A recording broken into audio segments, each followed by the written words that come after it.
자, 이제 둘째 시간 한번 가봅시다.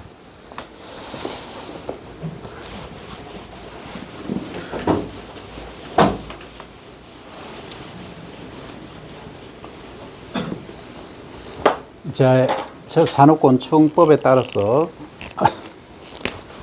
천적, 화분 매개까지 했죠. 환경 정화까지 했다, 그죠? 그 다음 이제 네 번째 식용곤충은 여러분들이 뭐 아는 거 얘기해봐요, 그냥. 지난 시간에 했잖아. 응? 미름, 메뚜기, 또,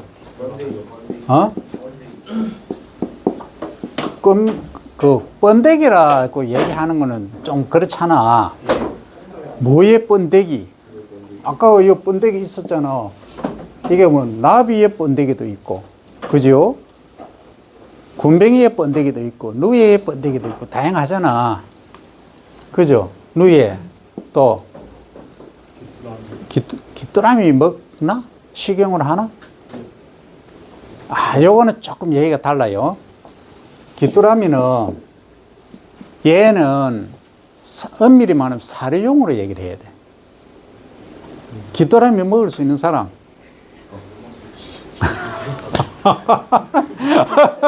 맞아. 먹을 수 있어. 왜냐면 중국이나 베트남 이런 동남아하고 있는 가면요, 실제 먹고 있어요. 먹고 있는데, 모르겠어. 한국 사람 중에는 상위 1%만 먹을 수 있을 거야. 그죠? 그렇잖아. 근데 일반적으로 좀 먹기 힘들지. 그래서 지금 귀뚜라미는 어떤 정도로 쓰냐면 사료용으로 봐야 합니다. 닭 있죠, 주로. 양계하시는 분들. 닭 사료를 지금 많이 쓰고 있어요. 근데 물론 단백질만 얘기하면은 우리가 가공해보면 건조시켜서 그라인더 믹스 쫙 갈아가지고 파우더로 내가지고 안에 집어넣으면 모르잖아. 그죠? 아, 예를 들어서 뭐 CJ나 오뚜기나 라면을 만든다. 있으면 서퍼가 있잖아요. 그죠? 서퍼 안에 단백질이 부족하니까 단백질을 넣겠다. 제일 싼 게 귀뚜라미 단백질이 싸잖아. 아, 그렇잖아. 그 귀뚜라미 단백질을 넣으면은, 뭐, 치 성장에도 좋고, 좋지. 그죠? 근데 이게 재료를 표기를 하게 돼 있어요. 표기. 내가 굼벵이를 지금 15년, 6년, 17년째 하고 있지만은, 굼벵이 시장이 1조 시장, 2조 시장 돼야 되는데 못 되는 게 뭐예요? 굼벵이라는 것 때문에. 이 굼벵이가 쟤냐 이 말이지. 뭐 생긴 게 이상하게 생겼다 이거야. 그래서 혐오성이라고 인생을 혐오성. 혐오스럽다 이렇게 얘기해요. 얼마나 귀여운데. 아, 실제 그래. 얼마나 깨끗한 데서 키우는데. 뭐 하여튼 이걸 불식시켜야 됩니다. 이것만 불식시키면 그 효능 기능만 알면은요, 뭐 몇 조 시장은 바로 갑니다. 네. 왜 그렇게 얘기할 수 있냐면, 우리 돼지고기 있죠? 돼지고기 누구나 먹잖아. 그럼 돼지고기는 싸잖아. 굼벵이 조금 비싸요. 키로 단위로 하면은 돼지고기하고 한 5배 정도 비쌉니다. 돼지고기에 비해서. 정말 이건 대단한 위력을 갖고 있어요. 자, 미러, 메뚜기, 누에, 뭐, 귀뚜라미도 일단, 넣자. 국제적으로 보면. 근데 우리나라만 보면은 이거는 사료로 뭐 일단 식용 뭐라 한다 보고. 그 다음 약용은 이게 지난번에 내가 애매하다 했죠. 식의약용 또는 식약용 얘기했죠. 거의 식용을 하는 애들이 그 약용이 다 된다는 얘기지. 그러니까 미름 같은 경우에도 오메가3, 오메가3, 6 이런 지방이 많아요. 그럼 이게 뭐예요? 우리가 지방을 분류를 하면은 오메가3, 6, 9 이런 거 있죠, 그죠? 그런데 크게 분류하면 지방은 포화 지방과 불포화 지방으로 나누죠. 포화 지방은 주로 소고기라든지 이런 데 많이 있는 거, 우리가 고기 사면은 마블링 된 거 이런 거 얘기하잖아요, 그죠? 하얀 거 있는 거, 지방 덩어리잖아. 그런데 구우면 냄새도 아주 좋잖아. 그 맛도 있잖아. 그래서 이 소고기를 주로 많이 먹는데 실제로는 우리 건강을 위해서는 이 불포화 지방을 많이 먹어야 되지. 불포화 지방은 주로 어디 많이 있다? 오리고기. 그렇지. 그렇지. 가금류 중에는 오리고기에 많이 있어요. 오리에. 근데 우리는 매번 먹고 있잖아. 뭐 참기름, 들기름, 그 다음 뭐 이건 수입하는 게 돼서 조금 그렇긴 한데 올리브 중에서도 뭐 있잖아. 그죠? 어쨌든 이런 식물성은 거의가 뭐한다? 불포화 지방이다. 그럼 포화, 불포화 뭐가 차이냐 이 말이죠. 구조적으로 보면은 별 차이가 없어. 딱 하나 차이. 탄소 체인으로 이렇게 연결되어 있잖아. 그죠? 그래서 여기 16개 또는 18개 있다. 그래서 여기서 이중결합이 있느냐 없느냐. 그죠? 한 개 있느냐, 2개 있느냐, 3개 있느냐. 요거예요. 탄소 16개, 18개 중에서. 그러면은 요거는 이중결합이 1개, 요럴 때 있으면 2개, 요럴 때 있으면 3개다. 실제 그래요. 근데 뭐 별 차이도 아닌데 이게 싱글 본드로 계속 연결되어 있으면은 우리가 초를 요렇게 태우면 초가 눈물이 똥똥똥 떨어지잖아. 근데 이거 모아면 어떻게 돼요? 딱 굳어져 있죠. 온도가 높아지면 녹죠. 그런데 소고기 좀 그런데 소고기를 불판에 해서 굽는다. 한쪽에 요 기름이 쫙 나온다. 컵에 딱 받쳐 놓으면 여기 시간 지나면 굳어요, 안 굳어요? 굳죠? 그럼 우리 몸에 들어갔다고 가정해봐요. 혈관이 어떻게 되겠어요?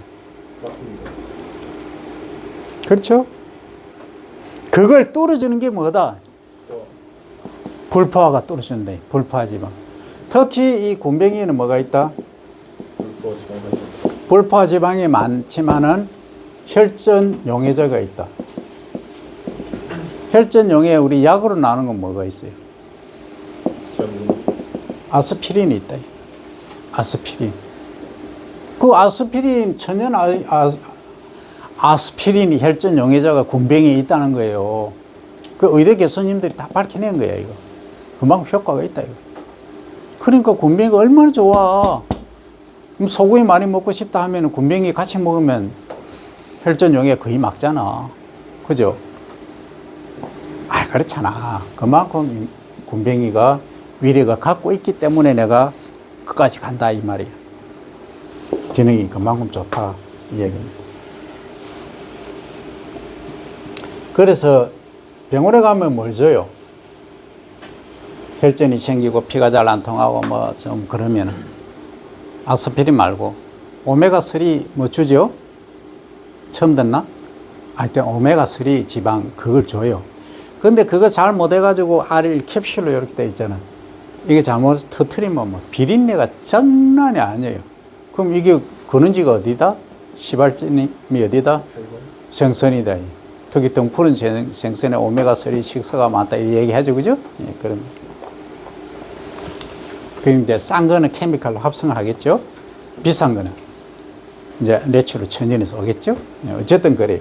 근데 우리는 이 참기름, 들기름, 특히 들기름에 많아요. 들기름이 그만큼 몸에 좋은 거예요. 어쨌든 그렇다. 예, 약용은 그렇다. 그 다음에 이제 나오는 게 학습하고 애완입니다. 요건 아까 애들이 이제 좋아한다는 거 했죠, 그죠? 뭐였죠? 장풍, 장수, 풍뎅이. 유충이 있고 성충이 있습니다, 그죠? 유충은 기어다니는 거, 성충은 날개 달린 거. 이렇게. 요거는 날개가 안 보이죠? 장수풍뎅이는 날개가 안 보여요. 여러 덮여 있어요. 있고, 암컷은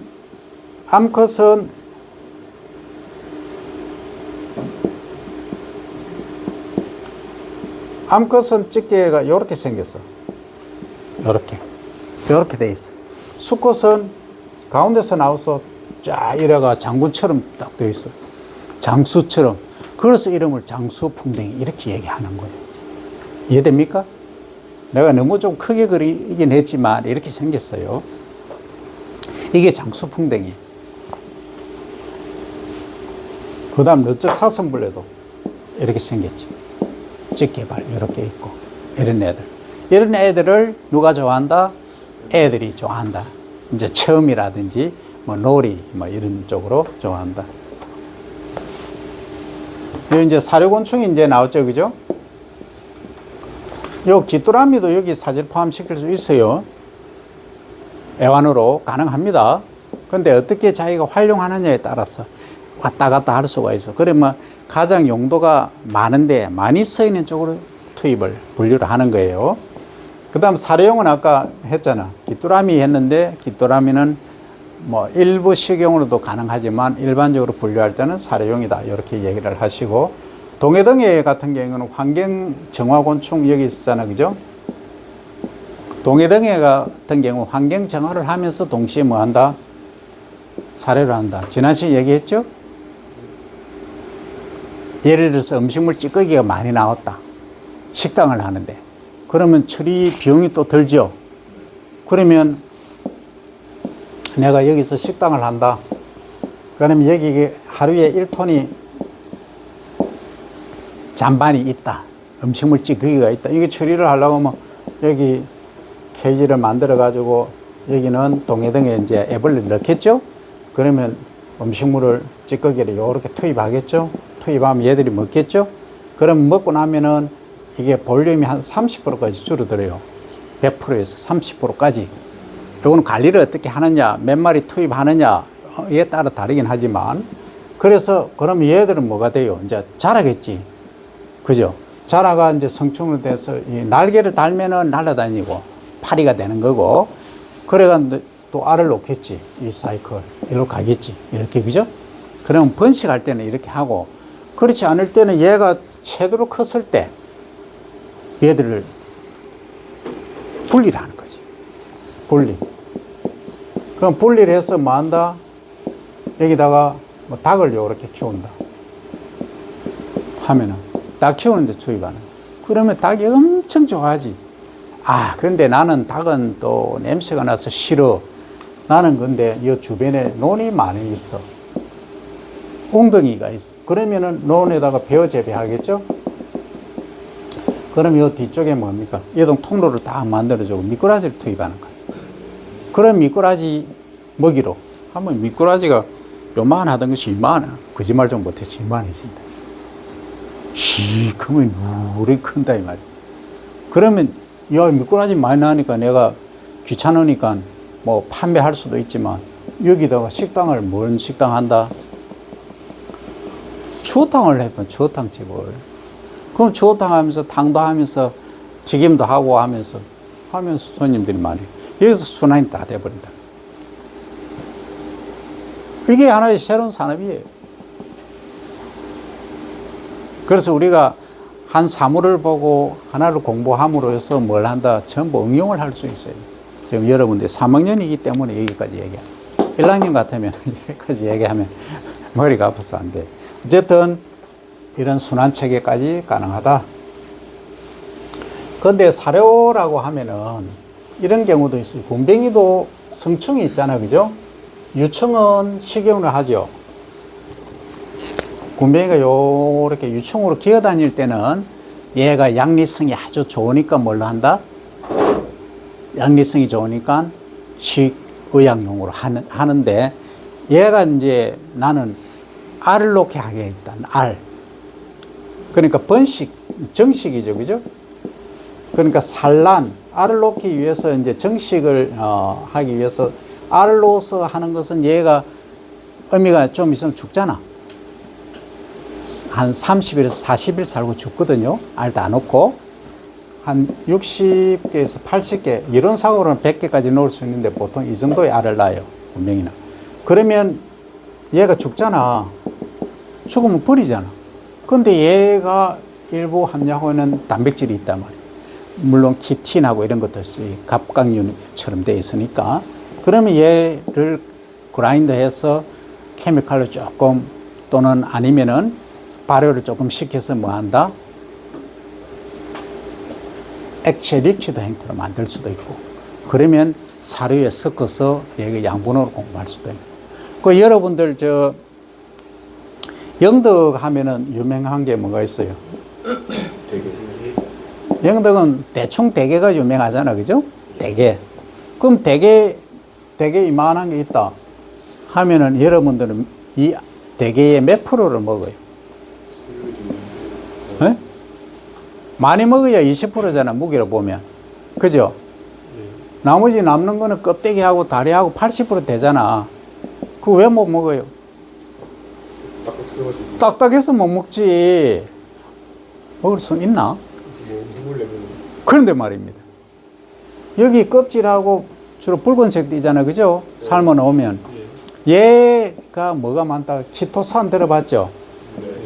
키토산이 여기 키토산 덩어리예요. 근데 그냥 먹으면 못 먹는데 이것을 뭘로 한다? 옛날에는 산 처리해서 케미칼 넣어가지고 분리를 했었어. 그 지금은 뭘로 한다? 효소를 넣어가지고 발효를 시켜가지고 키토산을 만들어요. 그 특허까지 다 나와 있어. 그러면 이게 어디에 좋다? 암에도 좋고 나중에 보면 만병통치약으로 알려져 있어. 키토산이 버리잖아. 그러니까 영덕에 대게 식당 하시는 분들은 어때요? 처리 비용 줘야 되잖아. 그죠? 그런데 어때요? 이걸 뭐 처리 비용도 필요 없으니까 그냥 공짜로 가져갈게요. 해가 가져와서 이 산처리 하지 말고 뭘로 한다? 엔자임 처리, 효소 처리를 해버려. 물론 산 처리하면 사람 먹기가 그거에 문제가 많아요. 근데 효소로 처리하면은 가능한 거예요. 그래서 엔자임 효소 연구하는 사람들이 대박을 치고 있는 거예요. 그거예요. 그럼 지금 이게 산업이 엄청 크고 있어요. 이게 키토산 학회가 있어요. 우리나라에 학회가 있을 정도로 이렇게 커가고 있단 말이에요. 그래서 버려지는 자원을 활용하는 거예요. 그러면 여기에 군뱅이, 성충이 날아다니고 얘가 알 놓고 이제 죽었다. 물론 고이 묻어줄 수도 있지만 우리가 산업적으로 활용하기 위해서는 얘 안에 있는 성분을 분석해서 키토산처럼 뭔가 만들어내자는 거지. 뭐가 많은지는 모르지만 다양하게 활용할 수 있다. 그죠? 그 다음에 이 아까 코쿤 번데기 지을 때 어디서 살아요, 번데기가? 집 속에 살죠, 집. 이 집 속에 살잖아. 이 집은 자 여기서 우리가 누에 같은 경우에는 이걸 갖고 실크를 만들었잖아, 그죠?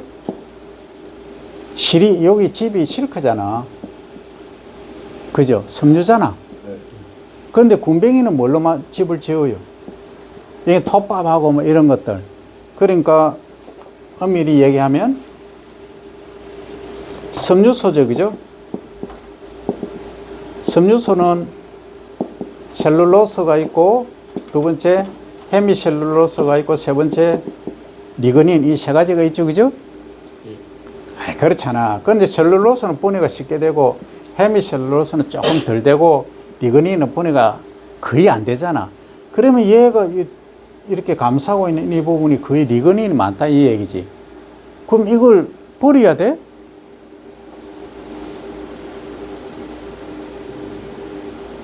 대량으로 했을 경우에 이거 어떻게 해요? 이 폐기물이잖아.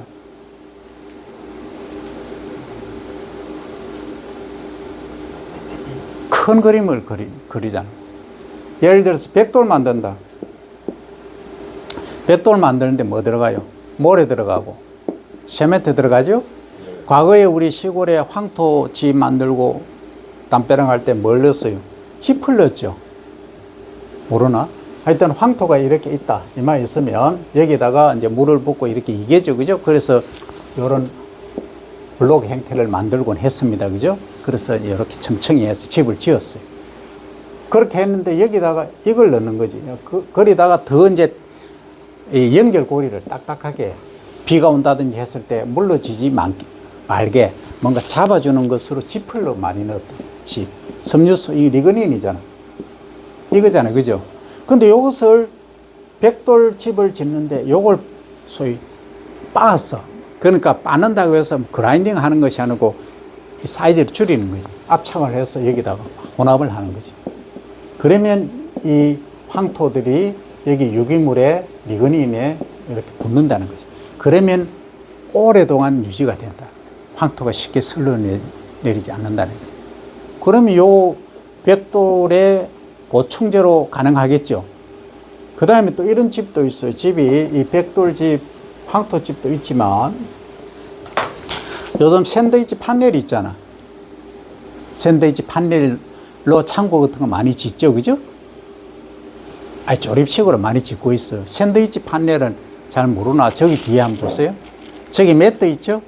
저것처럼 저렇게 돼 있어요. 그러니까 기본적으로 80T, 80mm죠? 8cm, 뭐 100T, 뭐 150, 120, 150, 뭐 180T 이렇게 얘기를 해요. T라고 얘기를 하는데 이것은 밀입니다. 그럼 요 18cm 두께다. 이 정도 된다. 그런데 말입니다. 이걸 하나를 하면 비싸요. 가격이.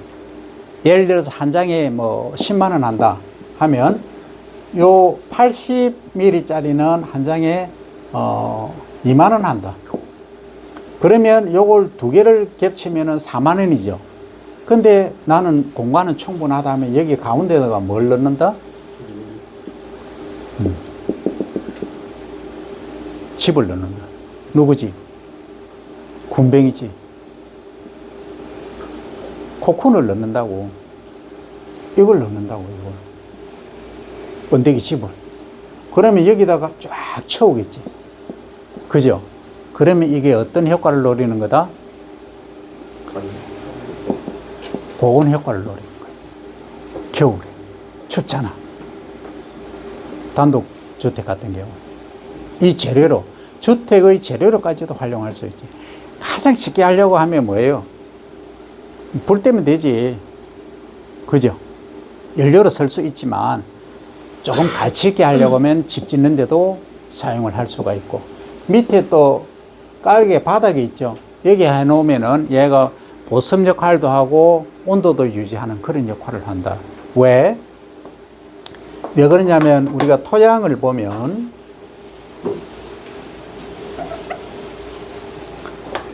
자, 소위 토양이 샌드가 많다. 이게 모래 땅이다. 그러면 모래 땅의 단점이 뭐예요? 투수도가 너무 지나치게 크죠. 그 다음 두 번째는 보비력이 약하죠. 물을 가질 수 있는 힘이나 양분을 가질 수 있는 힘이 약하죠. 그래서 우리가 뭘 넣어줘요? 보충. 뭘 보충해줘요? 그렇지, 유기물. 오르게닉 메르를 넣어주잖아요. 유기물을 첨가해주잖아요. 결국 유기물은 뭐예요? 섬유소잖아. 그 섬유소를 넣어주니까 이 모래가 이렇게 각계 전투를 하고 있죠. 하나씩 있다가 유기물이 이렇게 분포를 하니까 이걸 연결해주는 역할을 하는 거예요. 그러면 이제 비가 와도 물이 쉽게 안 빠지고, 이제 비료를 줘도 쉽게 비가 온 이후에 용탈이 안 되고, 물도 마찬가지고. 그런 경우예요. 그건 사막화되면 심각한 문제가 되는데 유기물을 추가를 해주면 극복이 된다, 이 말이죠. 그런 역할을 하는 게 이게 뭐였어요, 지금? 코쿤. 요 껍질이요. 요 집이라, 집. 군뱅이 집도 그러고 다 이 영어로 코쿤이라 그래요. 코쿤, COCON. 이런 것들을 활용할 수 있다. 그래서 요거는 여러분들이 2학기 되면 더 이제 깊이 있게 여러분들 스스로 돈 만드는 법 관해서 공부를 할 거예요. 여기까지 가야 돼. 그래서 여기 경제성이 어느 정도 되겠느냐까지 다 이제 만들어 보고 하는 거죠.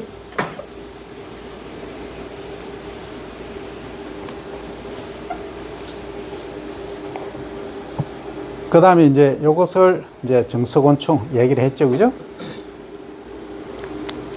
그래서 학습에 의한 곤충으로 유통 또는 판매가 가능한 곤충을 정석곤충 이렇게 말합니다. 그래서 정석곤충의 정의는 인간이 심미적 활동인 문화, 예술, 관광, 레저, 취미생활 등 문화활동 전반이 직간접으로 이용되는 곤충 자원이다.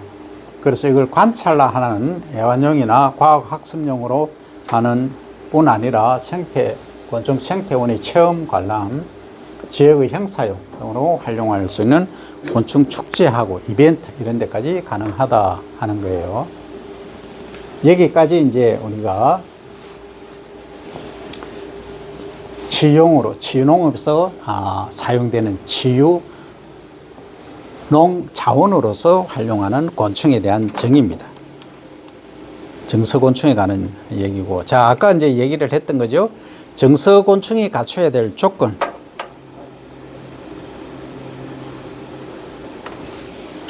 이게 잘 보이나? 뒤에 학생 이거 보여요? 안 보이나? 그러면 내가 자료를 다 줬지. 그 자료를 갖고 하고 내가 그냥 얘기를 할게, 간단히. 정서곤충 조건은 위험하거나 고약한 냄새가 안 나야 되고, 그 다음 질병이나 감염 등 위험으로부터 안전해야 되고, 외형적으로 매력적인 무늬나 색상 등 자원성이 있으면 좋고요. 돌보는 과정에서 먹이를 조달하는 것이 어렵지 않아야 됩니다. 먹이는 밖에 배추, 풀 이런 것까지 먹일 수 있으면 더 좋고요. 그 다음에 사육법이 알려져 있거나 표준화된 사육법이 개발되어 있으면 더 좋고, 우리의 생활과 관계가 있거나 역사 문화적으로 관련이 있으면 이거 아주 중요해요, 사실은. 왜냐하면 이 스토리텔링이 됩니다. 스토리텔링. 예를 들어서 이거예요. 우리 충청북도에는 사실 좀 청주 산업단지가 있지만 별로 먹고 살 게 없다. 일자리가 별로 없다. 그런데 거기에 관광 자원화하자. 뭘로 가지고?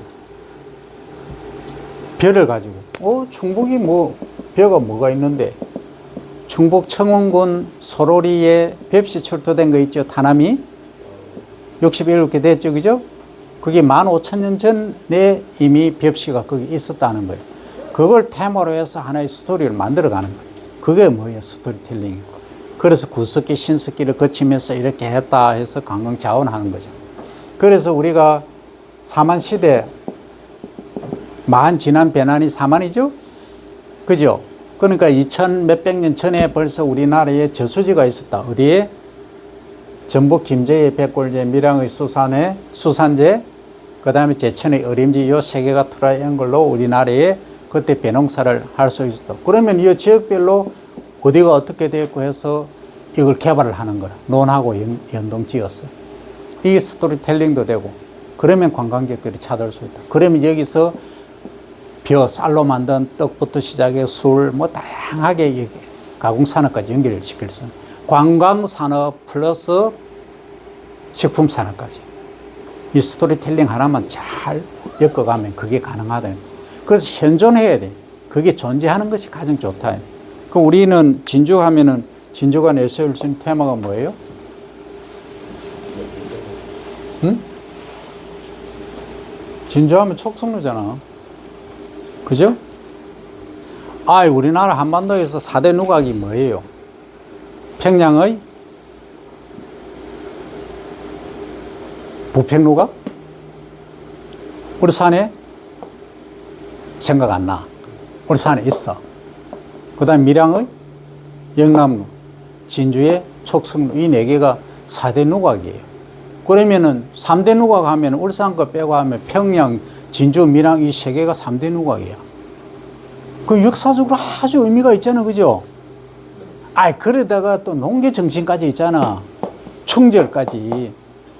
그럼 얘기 끝난 거지. 그러다가 난강이 서쪽에서 동쪽으로 흐르는 거, 세계에서 유일무이한 몇 개 안 돼요. 있긴 하지만 서쪽에서 동쪽으로 흐르는 강이 거의 없잖아.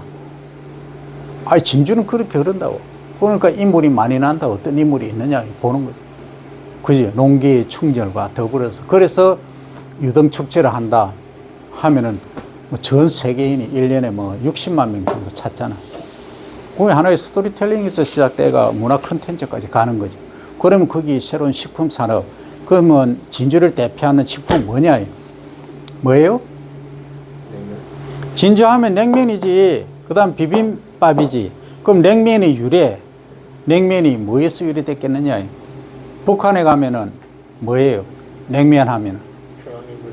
평양, 함흥, 이 2개 있잖아. 그러면 남쪽에는 진주 냉면이 있겠지. 그 전주 분들은 싫어하기 전주는 비빔밥 하지만 전주도 냉면 있어요. 이게 스토리를 엮어가는 거, 만들어가는 거. 그 여러분들이 고향에 가서나 장차 리더가 되었을 때 스토리를 만들어가는 거예요. 그러면은 화천 알아요? 화천. 경기도, 강원도 저 꼴짝에 있어. 내가 근무했던 데 있어. 그건 아무것도 없어. 산 말고, 하천 말고. 그러니까 군 직원이 뭐 군수님 지시했겠지. 우리 좀 발전시킬 방안을 한번 찾아봐라 하니까 이제 머리가 잘 돌아가는 직원이 있었겠지.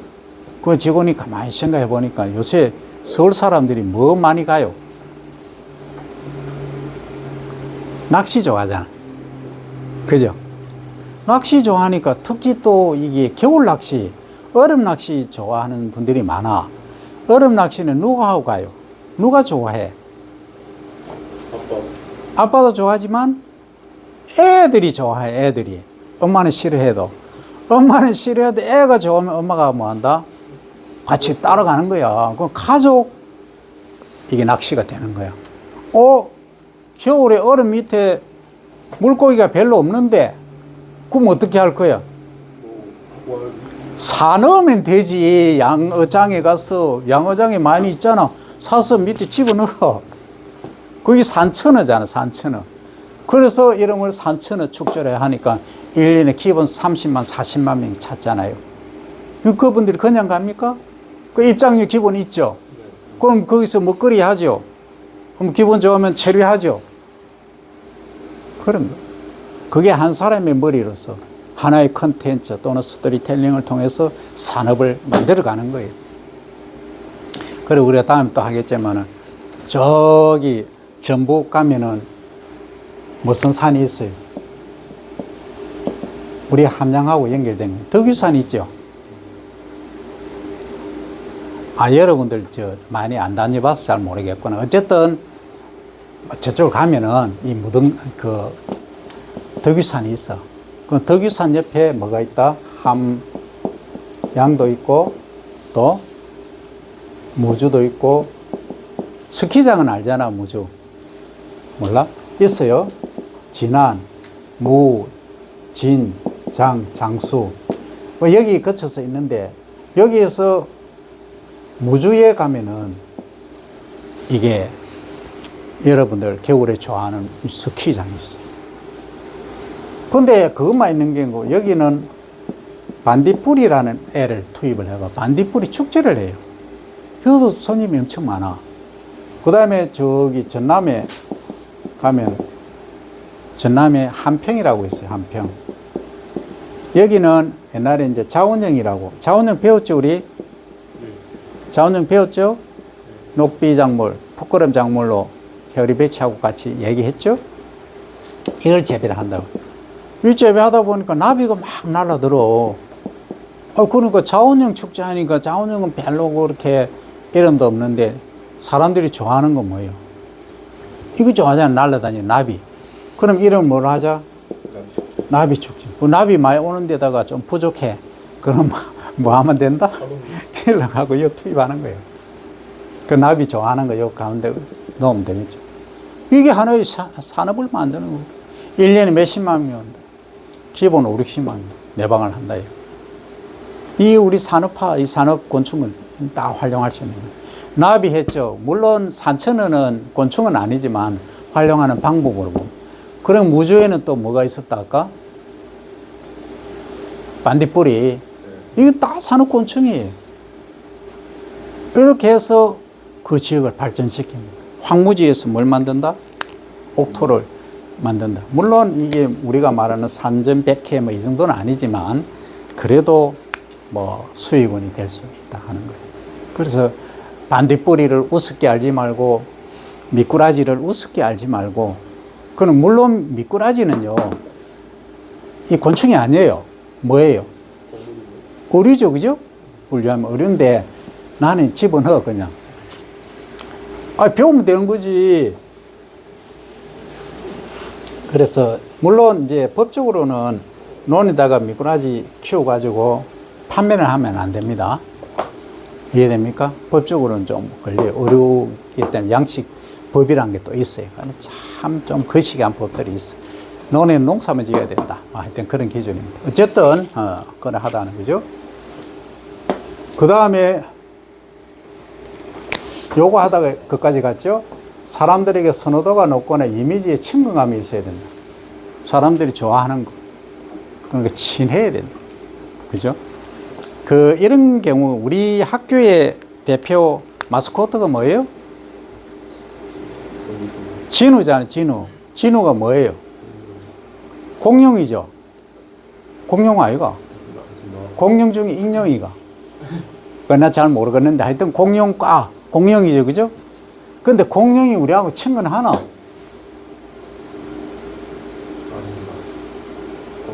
공룡은 파충류, 그죠? 친근 안 하잖아. 아니, 만약에 친근하자 그러면 고려대는 심볼이 뭐예요? 고려대 사자 아이가? 호랑이가? 연세대는? 독수리, 맞죠? 하여튼 그래. 내가 알고는 사자? 그러나? 고려대 호랑이 맞나? 한양대 사자고? 연대가? 독수리가? 그럴 거야. 그렇다 치고. 그러니까, 그거는 다 동물들로 이렇게 우리가 보는 현지의 동물들이지. 그 우리의 심볼은 뭐예요? 공룡이잖아. 공룡은 본 사람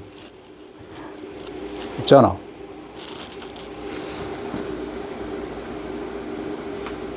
와닿아? 안 와닿지? 대중매체 접촉이 있으니까. 안 와닿는데, 우리가 저 고성부터 시작해서 삼천포 이쪽, 진주 이쪽까지 공룡이 살았다는 그 증거가 엄청나게 많아요. 그게 뭘로 알아요? 화석으로 알아요. 우리 진주 혁신도시 가면은 공룡 화석 박물관이 있어. 고성에 가면 엄청나게 많죠.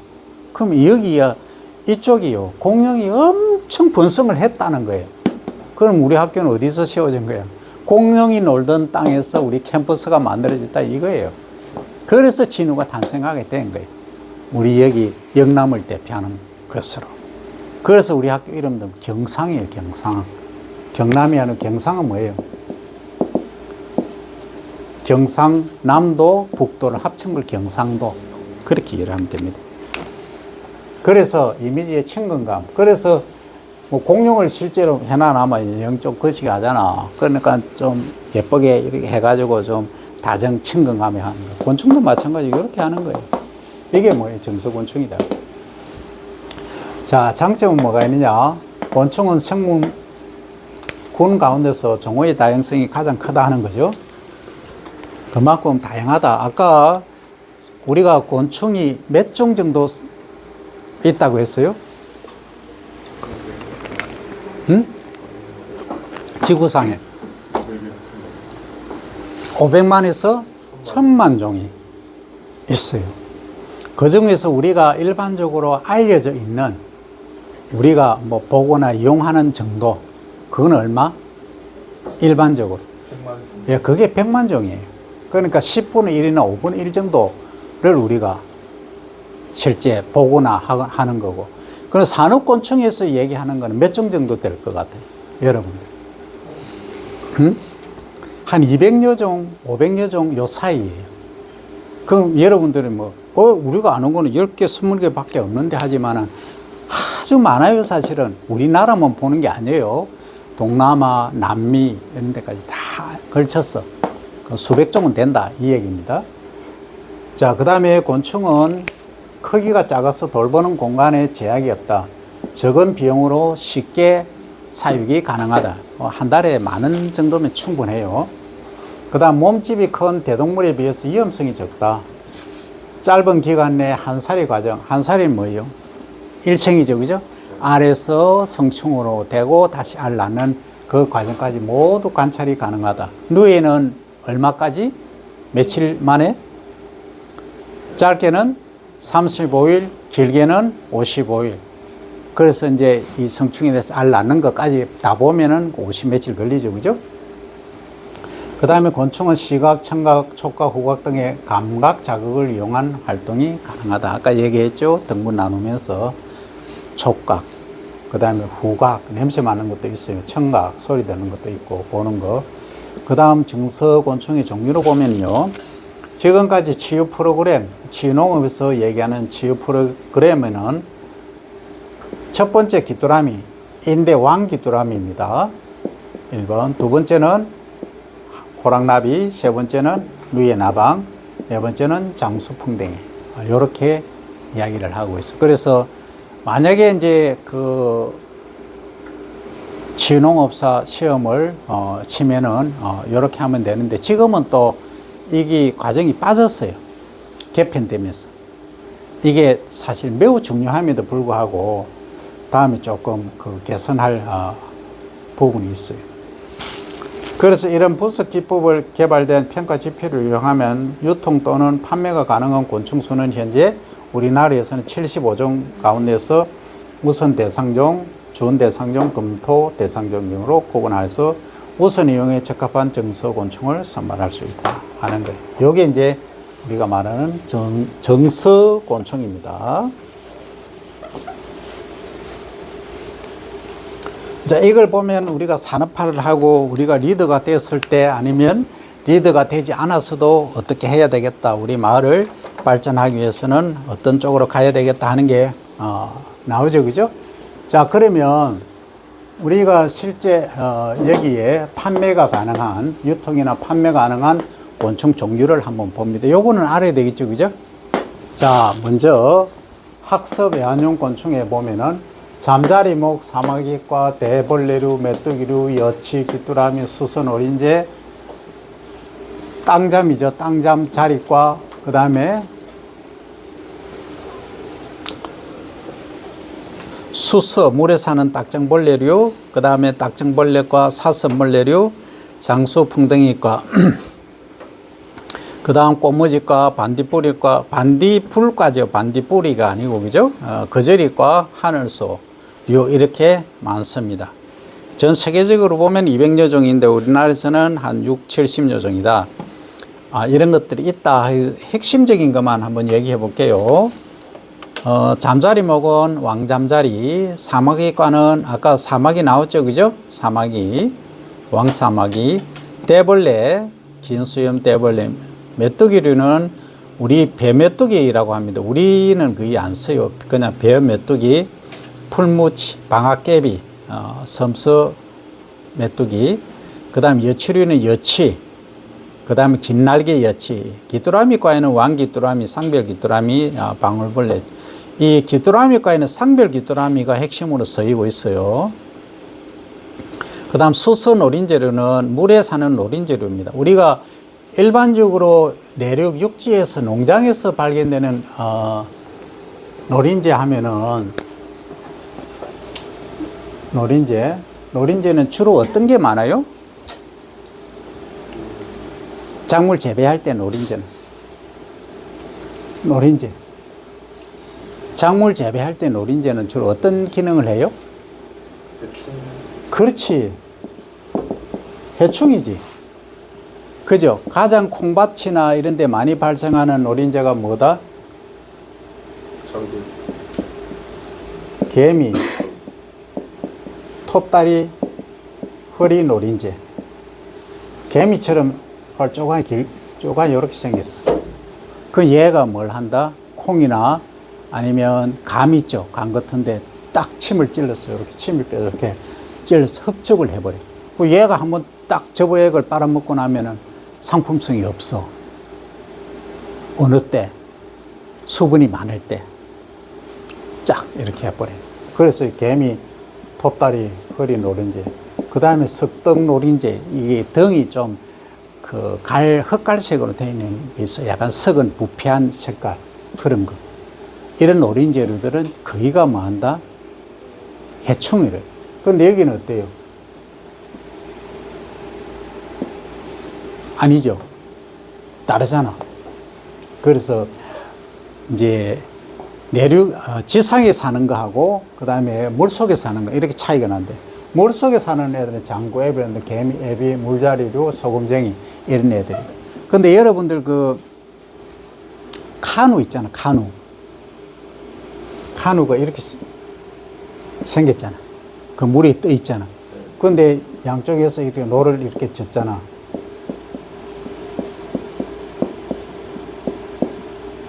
이걸 과거에는 물 노젓듯이 배를 만들어서 이렇게 했지만 실제 뭐 하고 유사성이 깊으냐면 이거예요. 소금쟁이에요.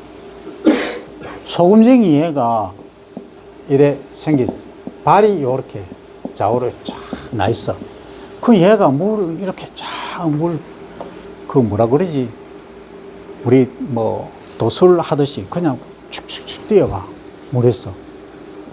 대단하잖아요. 그럼 스파이더맨 있지?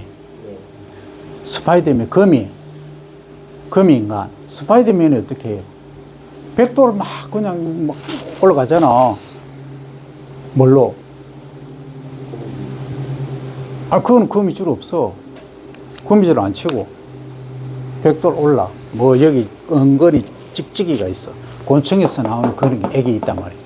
그런 거예요. 그래서 지금 휴대폰 전화벨 소리부터 시작해가지고 여러분들 뭐 벽에서 이래 타고 오르는 거 끈끈이 액이라든지 그 다음에 항공모함 배 모양이라든지 이런 것들이 거의 곤충에서 유래됐습니다. 여러분들이 잘 모르지만. 그래서 여러분들이 만약에 오너다, 뭐 삼성전자 내가 회장이다 하면은 어떤 인재를 채용하느냐. 물론 전자기기라든지 뭐 코딩이라든지 이런 거 뭐 중금속 또는 반도체 다루는 것들에 전문가가 너무 많아요. 그런데 이 곤충을 전공한 사람은 없어. 이것을 곤충을 전공한 아주 곤충의 형태라든지 생태, 소리 이런 걸 또는 촉각 이런 걸 다 연구한 사람이 있으면 뭐 채용하면 엄청나게 폭발적으로 모 회사를 확 뛰어넘을 수 있는 획기적인 휴대폰 전자제품을 할 수 있다. 나는 그래 봐요. 그래서 그 생물 하는 사람들이 그만큼 중요합니다. 이런 쪽에. 어쨌든 뭐 무기 만드는 거라든지 그 뭐 로켓부터 시작해갖고 그 모든 것들이 이 곤충에서 나왔다. 여러분 이렇게 보면 됩니다. 그 다음에 이제 수성 이제 수소 물에 사는 딱정벌레입니다. 물방개 여러분들 들어봤나요? 네. 요렇게 생겼죠? 요렇게 생겼어. 요렇게 생겼어. 요게 이제 물에서 헤엄치고 다니고 하지, 그죠? 이런 것들을 집에 어항에 수족관, 뭐 어항이라 해야 되는 수족관을 막 이렇게 해가지고, 이게 수초 몇 개 놓고, 요 물 요만큼 담그고, 그죠? 요 먹이통 요래 놓고, 먹이통 요렇게 연결 되겠죠? 그러면 얘가 여기 사는 거야. 한 마리는 외로 두 마리 딱 놓으면, 이거 자라는 재미로 다 보기도 하고 하면 정서적으로 엄청 좋아하죠. 네. 그 다음에 내가 이제 중요한 이 물방개고 두 번째는, 물 탱탱이 이런 애들은 좀 그렇고, 물매미도 그렇고, 갑자기 생각이 안 나네.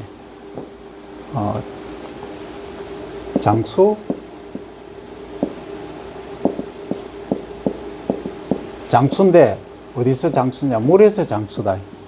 이름을 물장군이라는 애가 있어요. 지금은 거의 사라지고 없어요. 내가 2000년, 2001년도 이때에 우리나라 남쪽에 연못을 거의 많이는 한 10군데 정도 서치를 했어요. 얘는 그물 있잖아요. 이 들고. 이 떠는 거 있잖아. 이거 들고 이렇게 해보니까 거의 없어요. 그래서 거의 천연 개념을 떼다시피 지금 거의 사라져 버렸어요. 그래서 저기 가면은 창녕군에 가면은 우포늪이라고 있어요. 여러분 들어봤나요? 네. 우포늪에 가면은 아마 있을 수가 있어요. 물장군이. 얘가 왜 물장군이냐? 물에서는 대장이에요. 얘는 미꾸라지도 잡아먹고 조그만 개구리도 잡아먹어요. 뭐 일본말로는 전보다니시라고 하는데 하여튼 물에서는 대장이에요. 얘가. 그러니까 우리 이름 정말 잘 짓죠. 그러니까 그걸 우리는 생태학자도 아닌데 생태를 정확히 이해를 하고 물에서 장군이다, 물장군의 이름 지은 거예요. 우리 한국 사람의 머리는 특히 장명에는 대단한 거예요. 어쨌든 이 물장군을 나는 진짜 이거 하면은 히트 칠 거예요. 수족관 있죠. 애들부터 어른에 이르기까지 상당히 괜찮아요.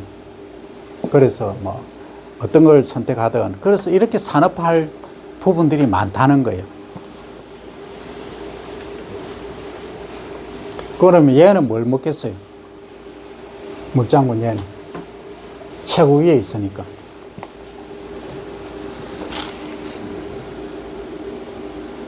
거의 육식이야. 거의 육식이야. 그럼 깨구리 다리 뭐 이런 거 먹는 거야. 그러면 여치 뭐 사고 이런 것도.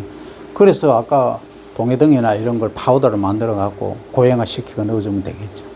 그럼 어쨌든 그렇게 할 수도 있다. 딱정벌레, 사선벌레. 사선벌레는 여러분들 많이 들어봤죠, 그죠? 그 다음엔 장수풍뎅이과는 장수풍뎅이, 웹불 장수풍뎅이도 있고요. 꽃무지과. 내가 지금 하고 있는 군뱅이는 이 안에 군뱅이입니다. 어떤 사람들은 바깥에 군뱅이 이렇게 하는데, 요거는 장수풍뎅이를 얘기할 때 이렇게 얘기하고, 요것은 흰점박이 꽃무지는 안에 의입니다. 뱅입니다, 뱅이. 그래서 이게 군뱅이 하니까 영 사람들이 싫어해. 그죠? 근데 이게 이제 이름을 좀 멋있게, 예쁘게 짓자.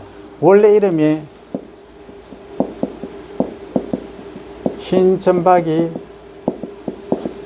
꽃무지 유충 이렇게 되어 있어요. 그 여러분들이라면 장명을 좀 예쁘게 군뱅이 말고 어떻게 하면 될까요? 유충은 군뱅이죠, 그죠? 그래서 요 꽃무지에 꽃을 따고 요 궁은 빼고 뱅이를 해서 꽃뱅이 해서 판매를 하고 있어요. 그런데 이게 이제 동의보험에는 한방명으로는 제조라고 되어 있어요, 제조. 군뱅이 제자에 군뱅이 조자입니다. 이렇게 사용이 되고 있습니다. 그러면 장수풍뎅이 뭐, 장수풍뎅이 유충은 장수제주. 그럼 이거는 장뱅이 하면 될까? 다음 시간에 여러분들 장명 하나씩 해봅니다. 됐죠? 자, 그 다음에 이제 아까 얘기했던 반대뿌리 어디에서 축제를 한다? 무주에서 하고 있다, 그죠? 이 여러분들 이 반대뿌리의 위력을 잘 모르지. 반대뿌리 본 사람 5명밖에 안 돼. 반대뿌리는 요만해. 여름에 가수원이나 시골에 가면은 이렇게 웅덩이라든지 이렇게 도랑이 있어요, 그죠? 하천 도랑이 있는데 여기서 아이들이 서식을 해. 풀이 반드시 잠복처로 있어야 돼요. 그럼 얘들이 밤 되면 어떻게 하느냐면 휙 날아가서 가는데 똥꼬에 불이 쫙 나. 그러면 막 많으면 막 쫙 나. 우리 어릴 때는 막 날아가요. 도시 애들이 이게 시골에 가면 반딧불이가 있잖아. 막 밤 되면 옛날에는 이제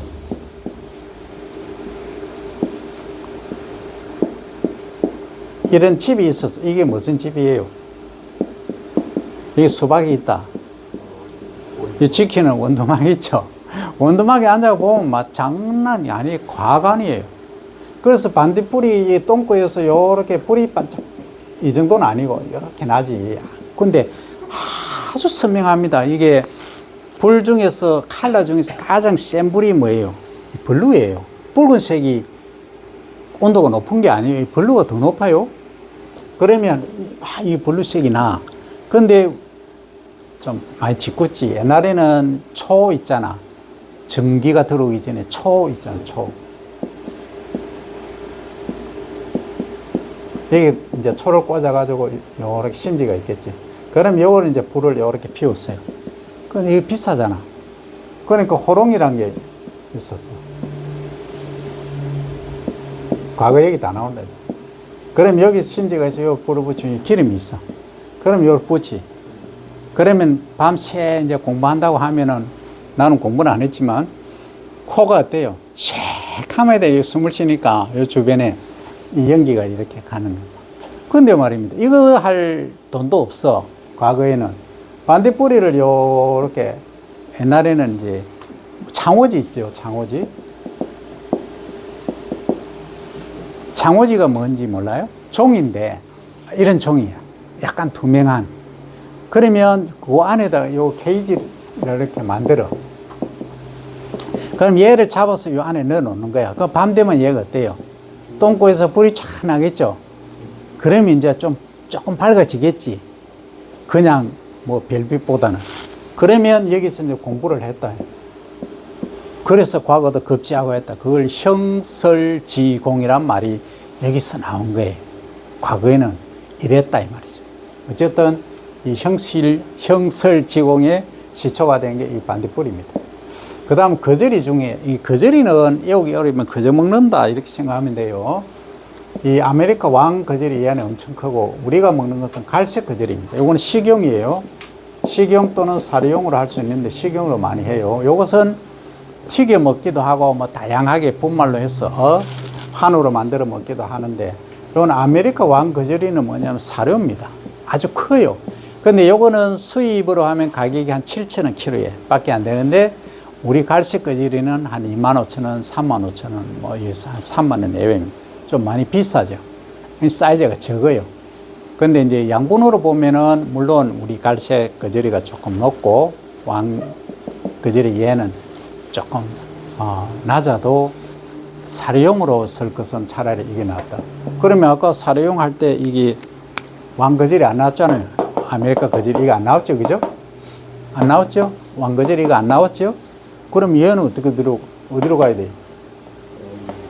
사료용으로도 가고 또 가공을 하면은 일반 식용으로도 또 가능한 거예요. 그런데 얘는 비싸기 때문에 사료용으로 할 수 있다 없다? 없다. 그럼 바로 식용이지.